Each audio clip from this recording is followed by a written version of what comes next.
Friends, আজকে আমি তৈরি করছি কোনো রকম মশলা ছাড়াই আলু টমেটো দিয়ে সুস্বাদু রুই মাছের ঝোলের রেসিপি। আশা করছি আমার এই সহজ রেসিপিটি আপনাদের ভালো লাগবে। আর ভালো লাগলে প্লিজ চ্যানেলটা সাবস্ক্রাইব করে অল অপশন সিলেক্ট করে পাশে থাকবেন। তো রুই মাছের ঝোল তৈরি করার জন্য আমি এখানে প্রায় 7 পিস রুই মাছ খুব ভালোভাবে ধুয়ে পরিষ্কার করে নিয়েছি। প্রথমে এখানে অ্যাড করে দিচ্ছি লবণ 1 চা চামচ, আর এখানে দিয়ে দিচ্ছি হলুদের গুঁড়ো 1/2 চা চামচ, দিয়ে খুব ভালোভাবে মাছগুলো মেখে নিতে হবে। তো সমস্ত মাছগুলো আমি ঠিক এইভাবে হলুদ আর লবণ দিয়ে খুব ভালোভাবে মেখে নিলাম। এরপর এটা আমি প্রায় ৫ থেকে ৭ মিনিটের মতো সাইড করে রেখে দিচ্ছি।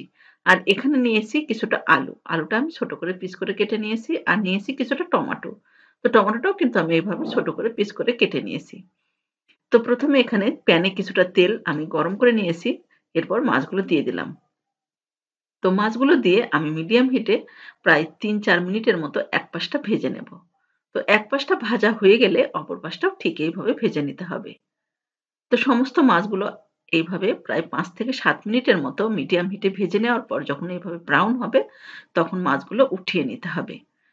তো সমস্ত মাছগুলো আমি ঠিক এইভাবে উঠিয়ে নিলাম। এরপর মাছ ভাজা তেলের মধ্যে টমেটোটা ভেজে নেব। তো তেলটা কিন্তু অনেকটাই রয়ে গেছে। তো এতগুলো তেল কিন্তু টমেটো ভাজার জন্য প্রয়োজন নেই। তো কিছুটা তেল আমি এখান থেকে উঠিয়ে নিলাম। এরপর টমেটোটা দিয়ে দিচ্ছি।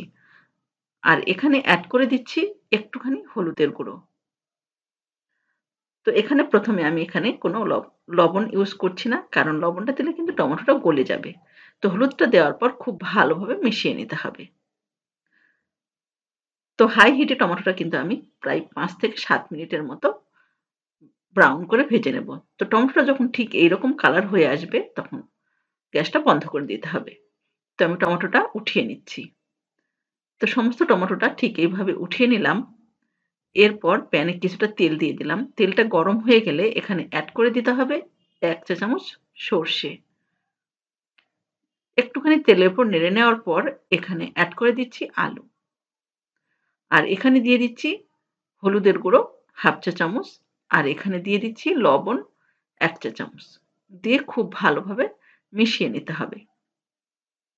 তো এই পর্যায়ে আলুটা কিন্তু মিডিয়াম হিটে ৫-৭ মিনিটের মতো ভেজে নিতে হবে। তো আলুগুলো একটু ভালোভাবে ব্রাউন করে ভেজে নিতে হবে। আলুগুলো যত ভালোভাবে ভাজা হবে, ঝোলের টেস্টটা কিন্তু তত ভালো আসবে। তো মিডিয়াম হিটে ঠিক এভাবে আলুগুলো ভেজে নেওয়ার পর এড করে দিচ্ছি লাল মরিচের গুঁড়ো ১ চা চামচ। আর কালারের জন্য দিয়ে দিলাম একটু হলুদের গুঁড়ো। আর দিয়ে দিচ্ছি একটু জল। দিয়ে খুব ভালোভাবে মিশিয়ে নিতে হবে। প্রায় মিনিট ২ এর মতো ঠিক এইভাবে মিশিয়ে নেওয়ার পর এখানে এড করে দেব ভেজে রাখা টমেটো।